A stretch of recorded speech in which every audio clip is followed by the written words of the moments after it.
আজ শুক্রবারের সকাল আর আমি ভীষণ রকম ব্যস্ত। তো তার কারণ যদিও থাকে, উইকেন্ডের বেশ কিছু কাজ সঙ্গে রান্নাবান্না আমি শুক্রবার সেরে রাখি, যাতে উইকেন্ডটা সবার সাথে ভালো করে টাইম কাটাতে পারি। কিয়ান সকাল সকাল স্কুল চলে গেছে, তারপরে নিজেদের জন্য এক কাপ চা নিয়ে বসতে হবে। চা আর ব্রেকফাস্টটা একসঙ্গেই রেডি করে নিয়েছি আজকে।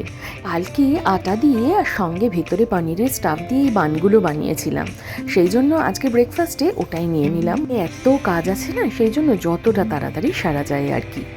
আজকে শুভাশিসেরও ওয়ার্ক ফ্রম হোম, সেই জন্য দুজনে মিলে একসাথে চটপট ব্রেকফাস্ট করে নিলাম। চলো একটু শেয়ার করি কি কি রান্না করলাম।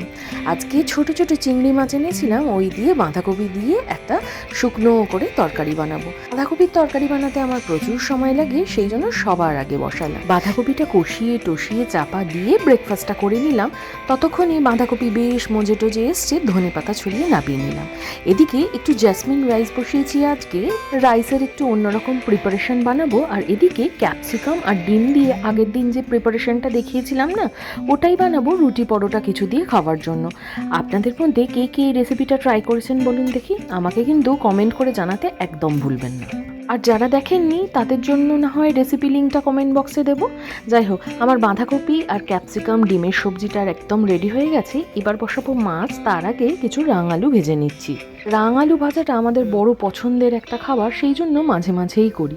আর এদিকে সেই যে বাঙালি দোকানটায় গেছিলাম, ওখান থেকে একদম ফ্রেশ দারুণ পাবদা পেয়েছিলাম, সেই পাবদা মাছ এনেছিলাম। আজকে বানাবো সাদা সর্ষে আর পোস্ত বাটা দিয়ে কষিয়ে কষিয়ে দারুণ সুন্দর করে পাবদা মাছের ঝাল। আগে কিন্তু কি আনি সর্ষে বাটার ঝাল তেমন খেতে পারতো না, আজকাল যেহেতু একদম নর্মাল খাওয়া দাওয়া করে, ঝালটাও মোটামুটি খেতে পারে, সেই জন্য রান্নাবান্না একসাথেই করে নিই, বেশ সুবিধা হয়।